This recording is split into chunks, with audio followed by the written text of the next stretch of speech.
So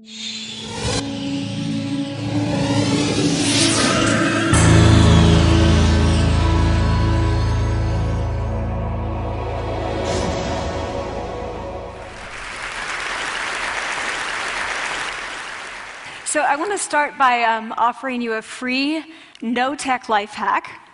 And all it requires of you is this, that you change your posture for 2 minutes. But before I give it away, I want to ask you to right now do a little audit of your body and what you're doing with your body. So how many of you are sort of making yourselves smaller? Maybe you're hunching, crossing your legs, maybe wrapping your ankles. Sometimes we hold on to our arms like this. Sometimes we spread out. I see you. So I want you to pay attention to what you're doing right now. We're going to come back to that in a few minutes, and I'm hoping that if you sort of learn to tweak this a little bit, it could significantly change the way your life unfolds. So we're really fascinated with body language, and we're particularly interested in other people's body language. You know, we're interested in, like, you know,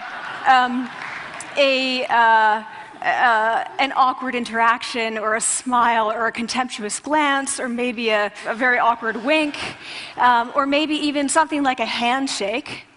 Here they are arriving at number 10, and look at this lucky policeman gets to shake hands with the President of the United States. Oh, and here comes the Prime Minister of it. No.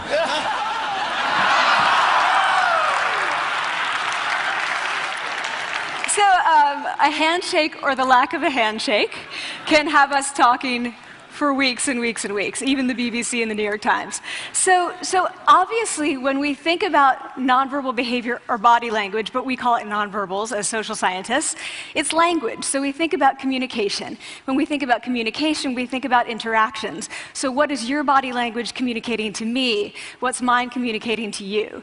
And there's a lot of reason to believe that this is a valid way to look at this. So social scientists have spent a lot of time looking at the effects of our body language or other people's body language on judgments. And we make sweeping judgments and inferences from body language. And those judgments can predict really meaningful life outcomes, like who we hire or promote, who we ask out on a date. For example, Nalini Ambady, a researcher at Tufts University, shows that when people watch 30-second soundless clips of real physician-patient interactions, their judgments of the physician's niceness predict whether or not that physician will be sued. So it doesn't have to do so much with whether or not that physician was incompetent, but do we like that person and how they interacted? Even more dramatic, Alex Todorov at Princeton has shown us that judgments of political candidates' faces in just 1 second predict 70% of US Senate and gubernatorial race outcomes. And even, let's go digital, emoticons used well in online negotiations can lead you to claim more value from that negotiation. If you use them poorly, bad idea, right? So when we think of nonverbals, we think of how we judge others, how they judge us, and what the outcomes are. We tend to forget, though, the other audience that's influenced by our nonverbals, and that's ourselves.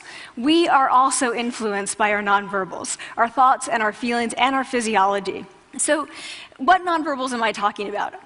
I'm a social psychologist, I study prejudice, and I teach at a competitive business school. So it was inevitable that I would become interested in power dynamics.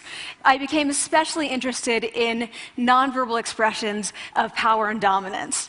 And what are nonverbal expressions of power and dominance? Well, this is what they are. So in the animal kingdom, they are about expanding. So you make yourself big, you stretch out, you take up space, you're basically opening up. It's about opening up.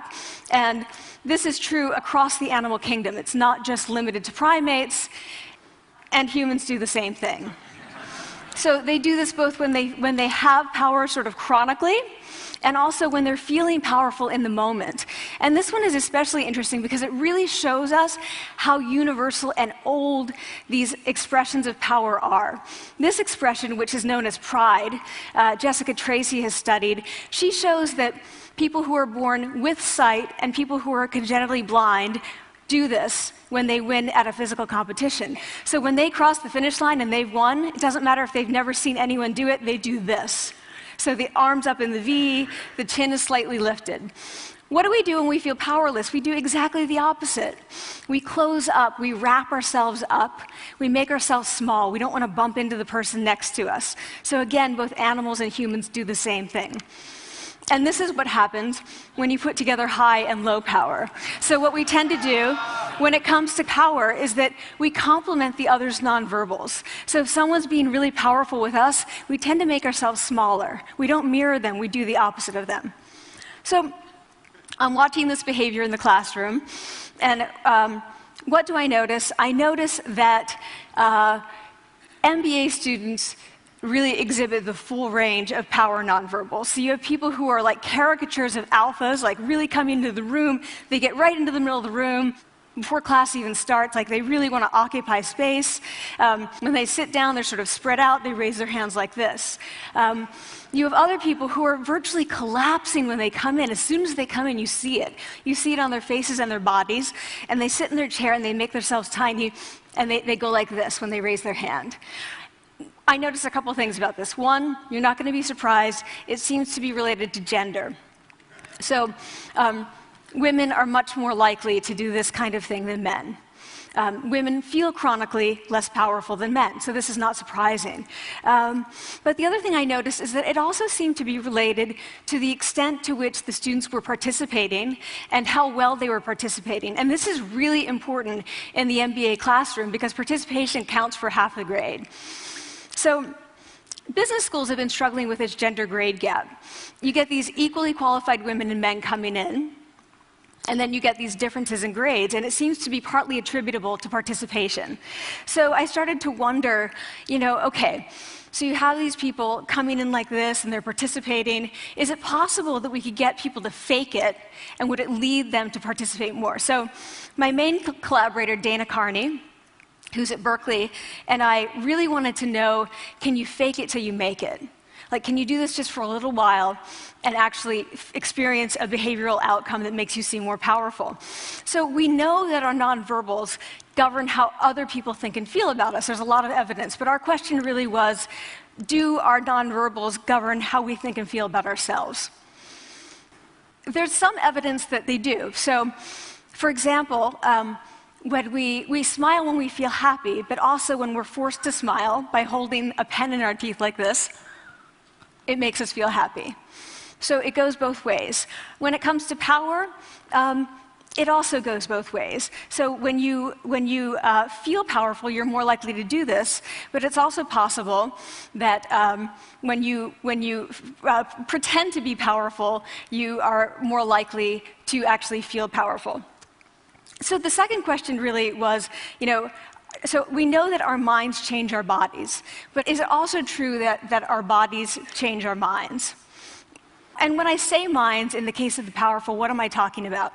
So I'm talking about thoughts and feelings and the sort of physiological things that make up our thoughts and feelings, and in my case, that's hormones. I look at hormones. So what do the minds of the powerful versus the powerless look like? So powerful people tend to be, not surprisingly, more assertive and more confident, more optimistic. They actually feel that they're going to win even at games of chance. They also tend to be able to think more abstractly. So there are a lot of differences. They take more risks. There are a lot of differences between powerful and powerless people. Physiologically, there also are differences on two key hormones, testosterone, which is the dominance hormone, and cortisol, which is the stress hormone. So what we find is that high-power alpha males in primate hierarchies have high testosterone and low cortisol, and powerful and effective leaders also have high testosterone and low cortisol. So what does that mean? When you think about power, people tended to think only about testosterone because that was about dominance. But really, power is also about how you react to stress. So do you want the high-power leader that's dominant, high on testosterone, but really stress reactive? Probably not, right? You want the person who's powerful and assertive and dominant, but not very stress reactive, the person who's laid back. So we know that in primate hierarchies, if an alpha needs to take over, if an individual needs to take over an alpha role sort of suddenly, within a few days, that individual's testosterone has gone up significantly and his cortisol has dropped significantly. So we have this evidence, both that the body can shape the mind, at least at the facial level, and also that role changes can shape the mind. So what happens, okay, you take a role change, what happens if you do that at a really minimal level, like this tiny manipulation, this tiny intervention? For 2 minutes you say, I want you to stand like this, and it's going to make you feel more powerful. So this is what we did. We decided to bring people into the lab and run a little experiment.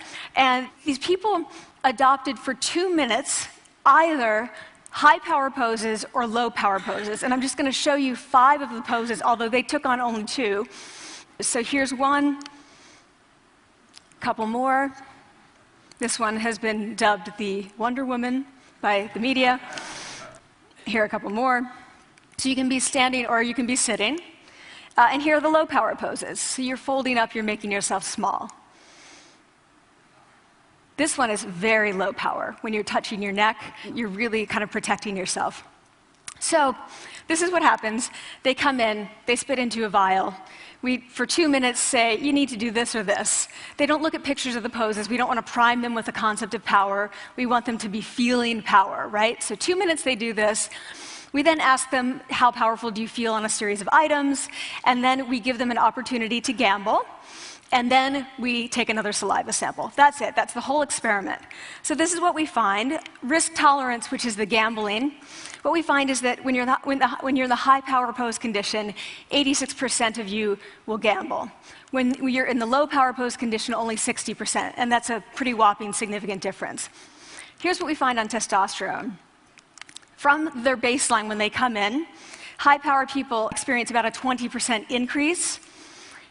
And low-power people experience about a 10% decrease. So again, 2 minutes and you get these changes. Here's what you get on cortisol. High-power people experience about a 25% decrease, and the low-power people experience about a 15% increase. So 2 minutes lead to these hormonal changes that configure your brain to basically be either assertive, confident, and comfortable, or really stress reactive, and feeling sort of shut down. And we've all had that feeling, right? So it seems that our nonverbals do govern how we think and feel about ourselves. So it's not just others, but it's also ourselves. Also, our bodies change our minds. But the next question, of course, is, can power posing for a few minutes really change your life in meaningful ways? So this is in the lab, it's this little task, it's just a couple of minutes. Where can you actually apply this, which we cared about, of course. And so we think it's really what matters, where you want to use this is evaluative situations, like social threat situations. Where are you being evaluated? Either by your friends, like for teenagers, it's at the lunchroom table. It could be, for some people, it's speaking at a school board meeting. It might be giving a pitch, or giving a talk like this, or doing a job interview. We decided that the one that most people could relate to, because most people had been through, was the job interview. So we published these findings, and the media are all over it, and they say, okay, so this is what you do when you go in for the job interview, right? So we were, of course, horrified and said, oh my God, no, that's not what we meant at all, for numerous reasons. No, don't do that. Again, this is not about you talking to other people, it's you talking to yourself. What do you do before you go into a job interview? You do this. Right? You're sitting down, you're looking at your iPhone or your Android, not trying to leave anyone out. You're looking at your notes, you're hunching up, making yourself small, when really what you should be doing maybe is this, like in the bathroom, right? Do that, find 2 minutes. So that's what we want to test, okay? So we bring people into a lab, and they do either high or low power poses again. They go through a very stressful job interview. It's 5 minutes long. They are being recorded, they're being judged also, and the judges are trained to give no nonverbal feedback. So they look like this. Like, imagine this is the person interviewing you. So for 5 minutes, nothing. And this is worse than being heckled. People hate this. It's what Marianne LaFrance calls standing in social quicksand. So this really spikes your cortisol. So this is the job interview we put them through, because we really wanted to see what happened. We then have these coders look at these tapes, 4 of them. They're blind to the hypothesis, they're blind to the conditions, they have no idea who's been posing in what pose. And they end up looking at these sets of tapes and they say, oh, we want to hire these people, all the high power posers, we don't want to hire these people. We also evaluate these people much more positively overall. But what's driving it? It's not about the content of the speech. It's about the presence that they're bringing to the speech. We also, because we rate them on all these variables related to sort of competence, like how well structured is the speech? How good is it? What are their qualifications? No effect on those things. This is what's affected, these kinds of things. People are bringing their true selves, basically. They're bringing themselves. They bring their ideas, but as themselves, with no residue over them. So this is what's driving the effect, or mediating the effect. So when I tell people about this, that our bodies change our minds, and our minds can change our behavior, and our behavior can change our outcomes, they say to me, it feels fake, right? So I said, fake it till you make it. Like, it's not me. Like, I don't want to get there and then still feel like a fraud. I don't want to feel like an imposter. I don't want to get there only to feel like I'm not supposed to be here. And that really resonated with me, because I want to tell you a little story about being an imposter and feeling like I'm not supposed to be here. When I was 19, I was in a really bad car accident. I was thrown out of a car, rolled several times. I was thrown from the car, and I woke up in a head injury rehab ward. And I had been withdrawn from college, and I learned that my IQ had dropped by 2 standard deviations, which was very traumatic. I knew my IQ because I had identified with being smart, and I had been called gifted as a child. So I'm taken out of college. I keep trying to go back. They say, you're not going to finish college. Like, just, there are other things for you to do, but that's not going to work out for you.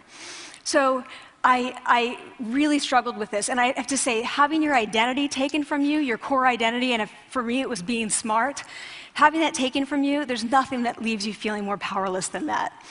So I felt entirely powerless. I worked and worked and worked, and I got lucky and worked and got lucky and worked. Eventually I graduated from college. It took me 4 years longer than my peers, and I convinced someone, my angel advisor, Susan Fisk, to take me on. And so I ended up at Princeton, and I was like, I am not supposed to be here. I am an imposter. And the night before my first year talk, and the first year talk at Princeton is a 20-minute talk to 20 people. That's it. I was so afraid of being found out the next day that I called her and said, I'm quitting.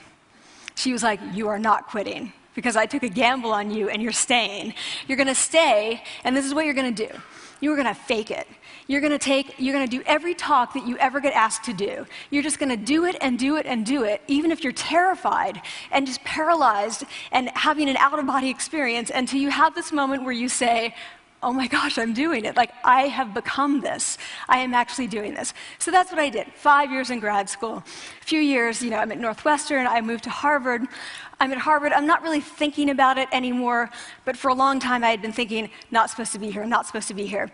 So at the end of my first year at Harvard, a student who had not talked in class the entire semester, who I had said, look, you've got to participate or else you're going to fail, came into my office. I really didn't know her at all. And she came in totally defeated, and she said, I'm not supposed to be here.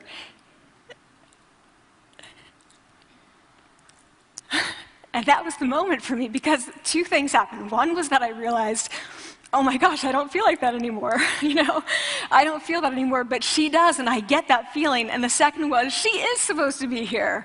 Like, she can fake it, she can become it. So I was like, yes, you are. You are supposed to be here, and tomorrow you're going to fake it, you're going to make yourself powerful, and, you're going to...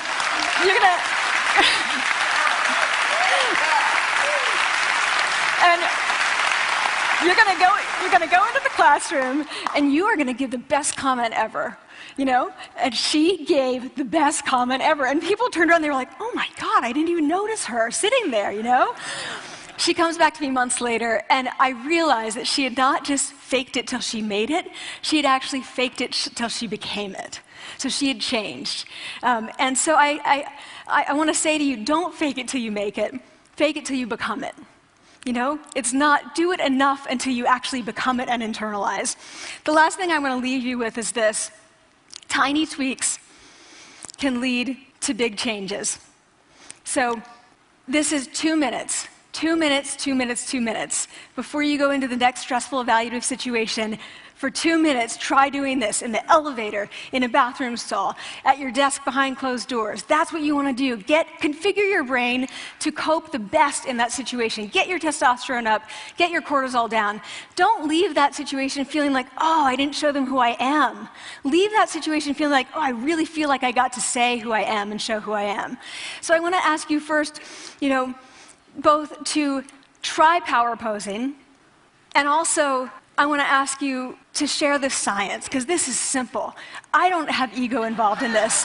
Give it away. Share it with people, because the people who can use it the most are the ones with no resources and no technology and no status and no power. Give it to them, because they can do it in private. They need their bodies, privacy, and 2 minutes, and it can significantly change the outcomes of their life. Thank you.